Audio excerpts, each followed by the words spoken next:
Vamos falar agora de matemática para o Enem. Mas antes de iniciar, uma coisa muito importante, meu querido. Nós temos que lembrar sobre o número mágico. Eu gosto de falar sobre o número mágico. Já que é o Pai Leozinho, vamos fazer mágica. O número mágico, ele gira em torno de 27. Como assim, Léo? 27 é a questão que eu tenho que marcar lá? Não. Você tem que acertar em média, às vezes um pouquinho mais, né? Em média, 27 questões de matemática para sua nota beirar o 800. Léo, não acredito, são 45, eu tenho que acertar 27? Isso aí, meu querido. Você só precisa de uma coesão na sua prova. A prova, basicamente, né, na média, ela é dividida entre 15 fáceis, 15 médias e 15 difíceis. O seu foco é acertar as fáceis e as médias. Léo, o Enem eu não tenho tempo, então foca o seu tempo em fáceis e médias. Acertou o número mágico, sua nota vai bater quase 800. Confia no pai. Falando agora sobre os tópicos divididos, vamos mastigar e entregar para vocês.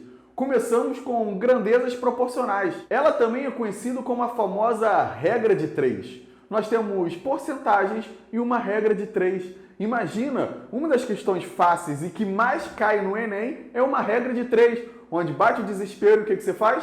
Regra de 3. Já como segundo tópico que mais cai, nós temos função. Na divisão entre as funções, nós temos que lembrar sobre a função afim, também conhecida como função de primeiro grau. A função quadrática é a segunda que mais cai. A função quadrática é aquele termo que tem um x que está elevado ao grau 2. O importantão disso tudo é análise de gráfico.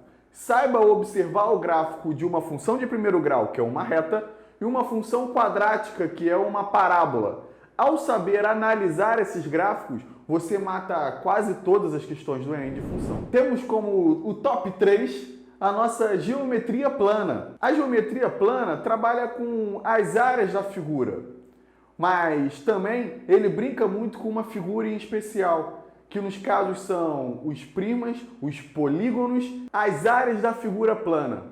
Então você tem que lembrar como que eu sei a área. A área é sempre base vezes altura.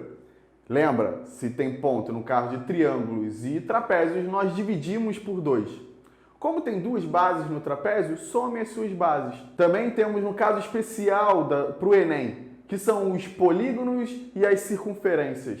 Quando você não souber que polígono é aquele ou qual é a área daquilo, divida figuras em figuras que você conheça. Por exemplo, triângulos e quadrados sempre vão estar lá dentro. Circunferências são os casos especiais. É sempre πr ao quadrado. Temos também os seus fundamentos. Lembre, o que é perímetro? É a soma de todos os seus lados. Os fundamentos que trabalham ali, os ângulos internos, também são características da nossa geometria plana. Top 4. Nós temos a nossa geometria espacial. Sabemos que a geometria espacial trabalha basicamente com os seus volumes. Como é que eu sei o volume? A área da base vezes a altura. E se eu tiver ponta, que são as pirâmides e os cones?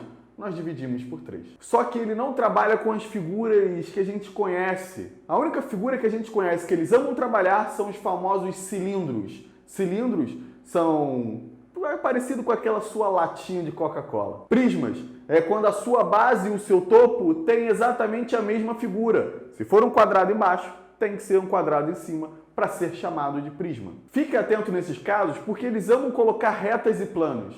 O que são retas e planos para esses casos? São os cortes que a gente faz.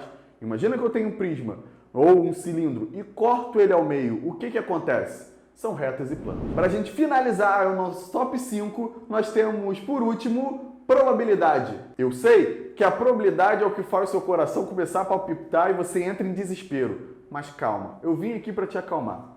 No caso da probabilidade, você sempre tem que pensar, é o que eu quero, que é o evento, dividido pelo universo, que é tudo que pode acontecer. O grande problema está no universo. Como assim tudo que pode acontecer? Observe um caso simples, que é um dado. Se eu quiser o número 2, o que eu quero não é 2 em cima, e sim uma possibilidade de número. Embaixo, que é o universo, são todas as possibilidades de número daquele dado, que são 6. Então a minha resposta seria um 6.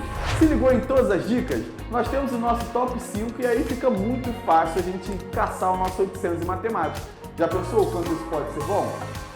Então, se você gostou, curte, compartilha e manda para todo mundo, cara. A gente tá aqui para mandar para todo mundo. Léo, onde eu acho vocês? Nossas redes sociais, @ocurso plural, tanto no Instagram quanto no Twitter.